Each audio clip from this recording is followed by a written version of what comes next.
Hello, my name is Dr. Anita Phillips, and I want to welcome you to the very first episode of a series during which we will be talking about mental health issues in everyday life. I'm super excited that the mental health conversation has increased. I mean, people are really starting to talk about it, and we are going to just continue to push that forward because the number one thing that I want to accomplish is to turn the light on mental health issues in our community. And so in honor of that, these are going to be called Light Conversations.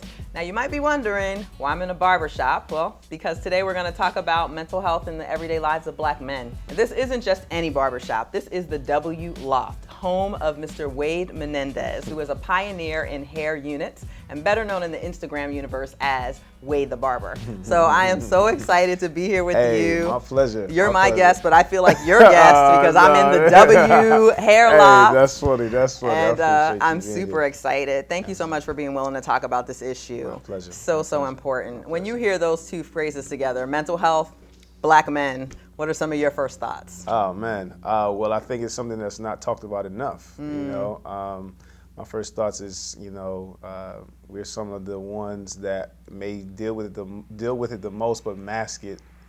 We don't really deal with it. You know, we experience it, but we don't really deal with how to get rid of, I guess, the sickness, because I guess it's like a sickness. Sure. I mean, there's always a range. None of us are perfectly healthy or completely ill. We're somewhere in between. But as we approach sickness, or we start to recognize that our mental health is under attack, what makes it hard for Black men to get the help that they might be needing? Well, I think it's been a stigmatism with our community. It's like, oh, I'm okay. I don't need to talk to anybody. Well, I don't need to go see a therapist or a psychologist. I think some of us think that it makes us look a certain type of way if we do say that we need help or we're dealing with some issues. You know what I mean? And then as a man, you're always taught to just suck it up, be a man, just deal with stuff. You know what I mean? Don't just keep it moving. You know? So a lot of things we brush under the rug. But I think that, I think that's one of the reasons why, we drink as much as we do. We try to sex things away, try to smoke it away, because we're taught to just mask it, or just to, suck it up. Men shouldn't cry. You shouldn't talk about what you're going through. Right, and so figure out a way to just take care of it yourself, and nobody ever really has to know. Yeah. So you talked about sweeping it under the rug, which I think is a really good way of pointing it out. And you've had your own mental health journey. Yeah. What took you from sweeping things under the rug to pulling the covers back? Yeah, I feel like I didn't have a choice. Wow. My parents have always encouraged, if you're dealing with mental health, or if you're dealing with depression or some kind of, something that's weighing on you, you should deal with it. So we've always been encouraged to go see a therapist or a psychologist and stuff like that. And that's awesome, because your parents, you come from pastors, right? You're a pastor's kid like me. Yeah, PKs. So, all the way. Yeah. And some PKs, some preachers don't believe in it, right. You know what I mean? But we were blessed to have people that are well-balanced and well-rounded in our lives. So, awesome. I was always taught to, you can go see one. So I went through a bout of depression when my dad passed, and I also went through a divorce, all in the same time frame. Wow. So having those two losses, big losses, even when I went to go see a therapist, they was like, listen, these are two major things that people lose their mind over. And I actually, I dealt with it really bad. Now, I think I masked it pretty good. A lot of people that, if you didn't really know me, you would know, like, oh, he's dealing with it. But it was a rough time in my life, the lowest I've ever been. And I picked up drinking heavy, like every night, going, and some days I didn't want to come home, different things like that. But I was trying to deal with it. Now, of course, I'm a PK, so I grew up in a Christian home. I know to pray and all that stuff, but at that time, I really just wasn't really working pray. out. Yeah, I would pray a little bit, but I was like, God, listen, you're gonna have to just work with me, because I'm really hurting. Yeah, sure. And I talk about that in my book, man. And it's like I encourage people, go see a therapist, because it really helped me, And I actually cried in therapy. I did. The whole team. I had a whole team. All right, now. You know what I'm saying? It was like something she said to me was like, it was one little thing that kind of helped me. It's like you got to forgive yourself. Wow. You know what I mean? And what were you holding yourself hostage from? I think because, especially with my marriage, I was trained to, you never get a divorce. Okay. Stick it out. And I was beating myself up in the sense of like, okay, I could have did something different. I could have did this. You know what I'm saying? Maybe if I would have did this, it would have been different. You know what I mean? Sure. So I think, subconsciously, I was beating myself up about it. You know what I mean? Were you I felt like a failure. Okay, right. Were you carrying guilt about your dad's loss as well? I know sometimes people carry Even guilt about losing a yes, loved one. even with my dad, because my dad was overweight, and I would always try to talk to him, Dad, eat right, do better. He would sneak and have some of the saints from the church giving him food that he wasn't supposed to be having. And I would like, hey, Dad, let's go work out together. But I was like, in my head, I was like, maybe if I would have did this, or if I would have stayed on him a little more, he wouldn't have died, or, you know what I mean? I was just hoping that, different things would change eventually, but it just never did, and I had to release that. Wow, and therapy helped you do that? Therapy helped me do that. What, leading up to your decision to go to therapy, you mentioned you were drinking a lot. Were there other things you were experiencing that kind of pushed the button to say, I need to get some help?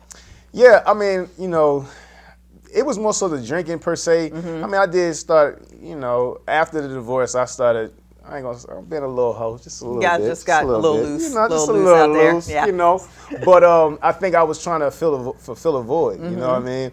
And sometimes you do it unaware. It's not like, oh, I'm just going to do this, I'm going to do that. But no, it's like, I'm just out here just trying to figure it out. And I think that one day I had an awakening moment. I was like, man, I really need to get it together. Yeah. And it was more so like therapy helped me, but it was realizing the love that God has for me and understanding that everything that I went through, it wasn't just for me. It was for me to have a greater testimony to help other people know that they can get through the same things. You know what I'm saying? Yeah, no, you just said something really powerful in that, because I know that you are a Christian. I know you're a man of God. I know you minister. Yes, and so to be going through, I'm throwing you out there.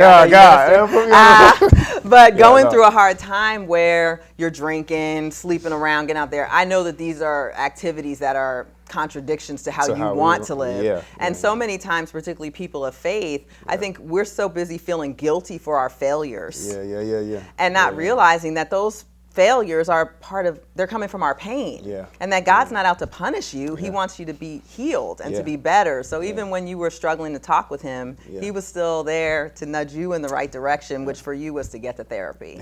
Most definitely. Yeah, so that forgiveness from God is already there, but we have to forgive ourselves. Absolutely. How'd you find your therapist?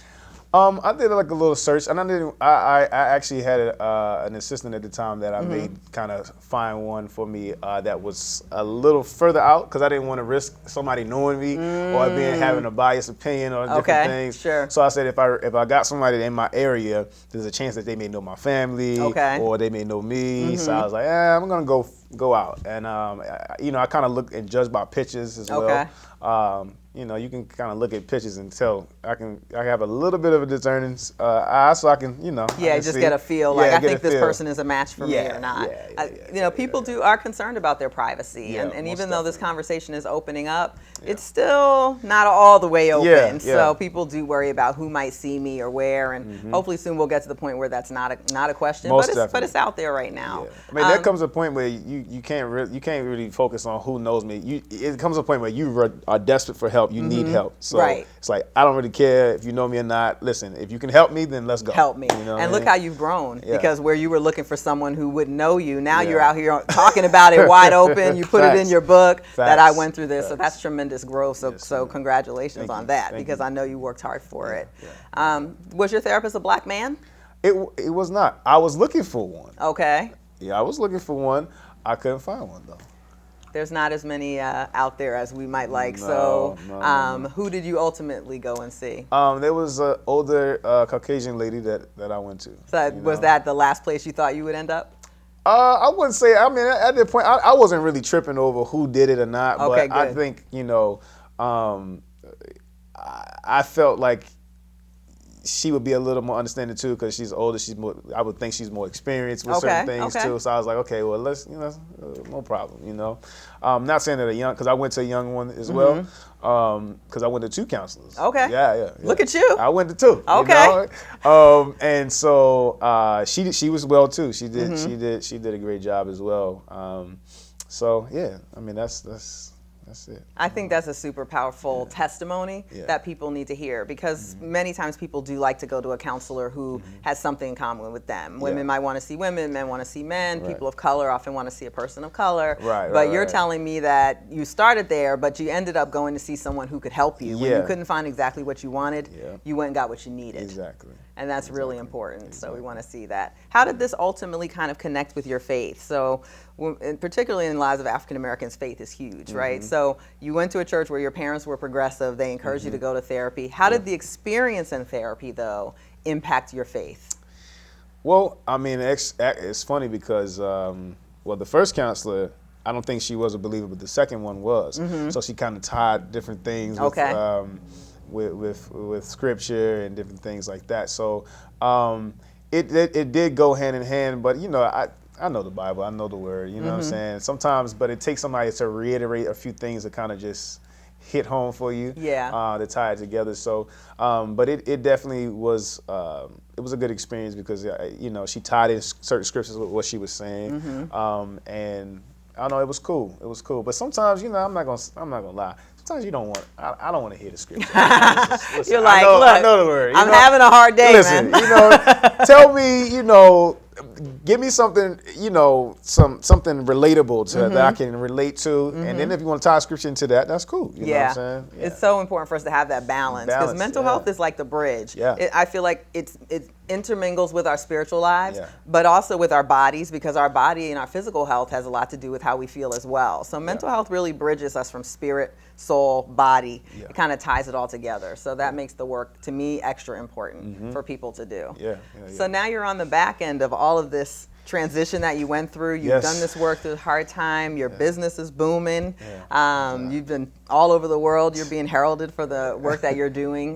That is actually affecting men's self-esteem and their own mental health. What's that? Tell me about that part of the hair unit. Man. So, of course, when, you know, guys' hair is very important to us. Like, you know, there are some guys that don't really mind, but for the most part, us having hair is a major thing. You know what I mean? Even if guys don't talk about it, you know, guys will be like, oh man, like even as getting a regular haircut, don't push my line back. They trying to hold on to every little piece of hair. You I've know? heard my husband and my son talk about those things. It's a big thing. We are loyal to our barbers. We don't want nobody to mess us up, stuff like that. But what I do is the hair replacement, not just for guys, but females as well. But mainly the guys, I've kind of focus on that lane, and guys will come in here with no hair and confidence is low, self-esteem is a little low.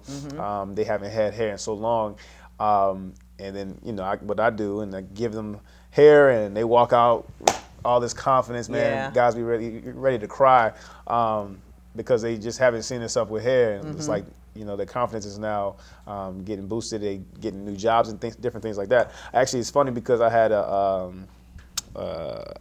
wife just sent me a message the other day. It was like, thank you so much. Wow. You have changed my husband's life. Like, his confidence has went through the roof since he's come to see you. He hasn't had hair. He suffered from PTSD. Wow. And, you know, I could just see the change in him just from having this hair unit, man. And like, you don't know how that makes me feel. It's like, man, just like knowing that I was able to help somebody, you know what I mean? Probably choked up a little bit on that one. Yeah, I almost had a tear come down. I'm feeling it now. Because I was like, man, like just knowing that I was able to change, you know, help change somebody's life like that. Sure. You know what I mean? Just from hair. Absolutely. You know. So I have a lot of conversations with guys, you know, that may have some kind of, you know, low self-esteem or have some issues. And they're real sensitive about it when they're in a chair. And I begin to tell them my story or just have conversations with them.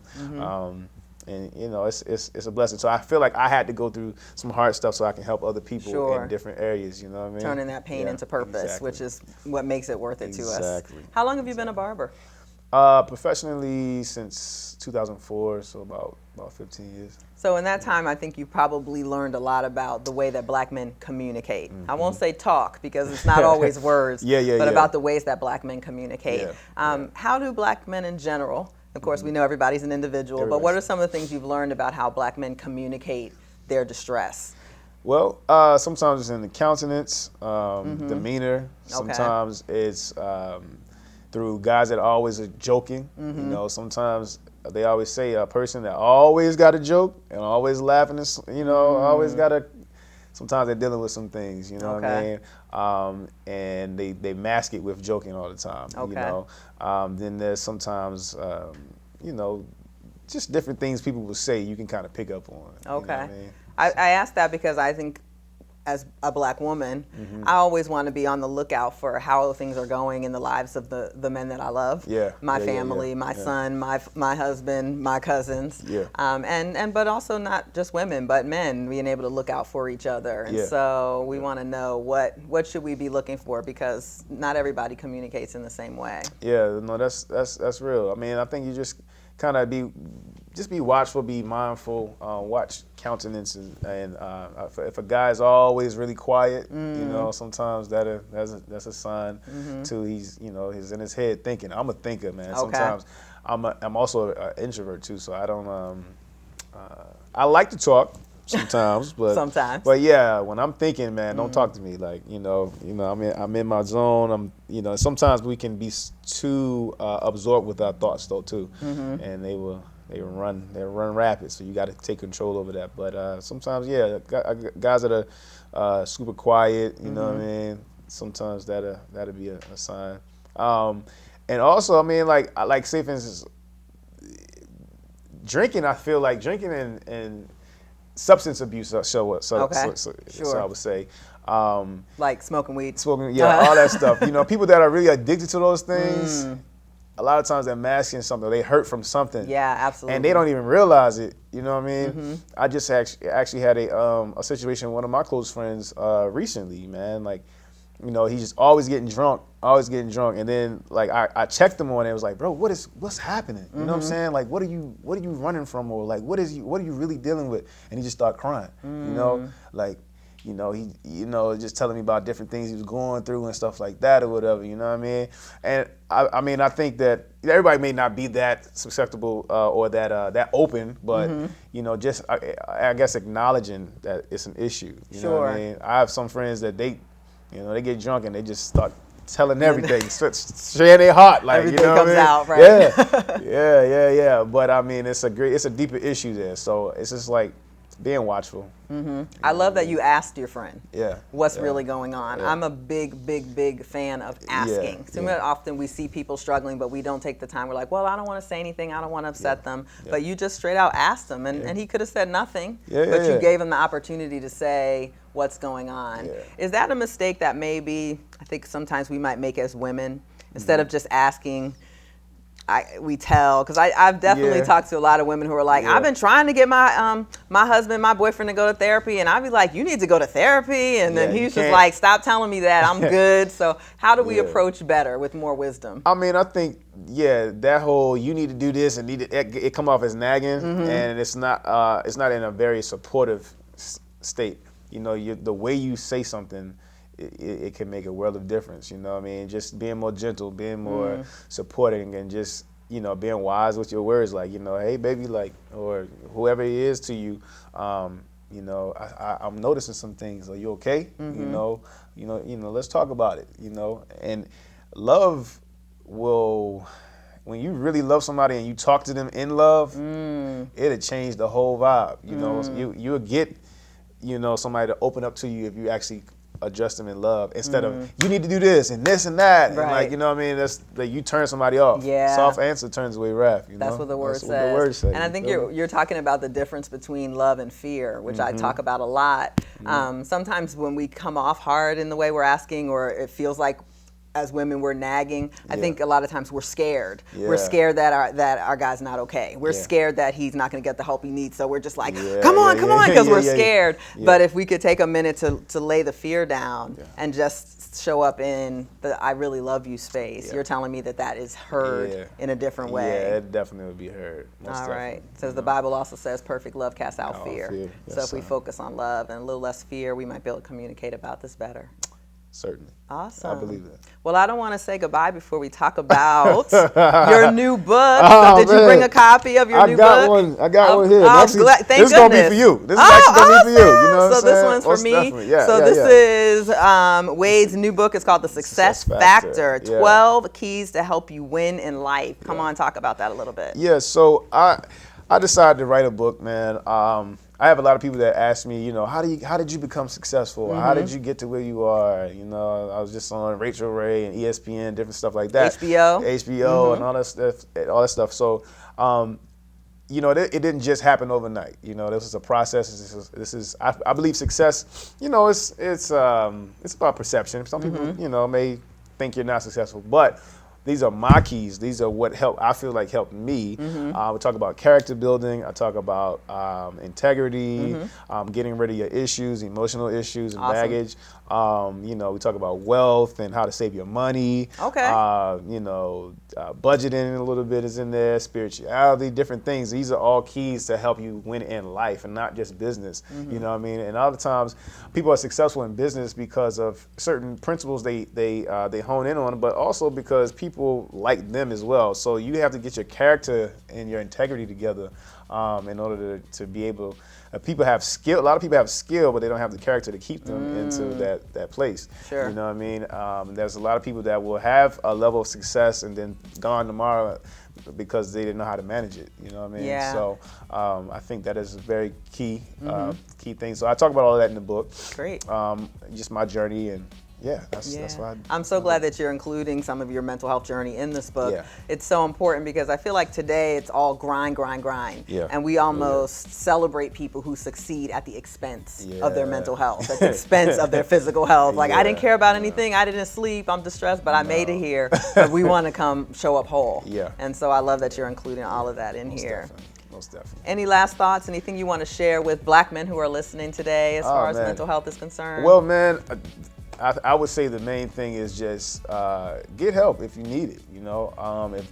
If you're going through some things, talk to somebody. Even if you don't go see a therapist, but talk to somebody that can help you through some things. Be accountable, that you can be accountable to, and just talk about it. You don't have to hold everything in. You don't have to bottle everything up.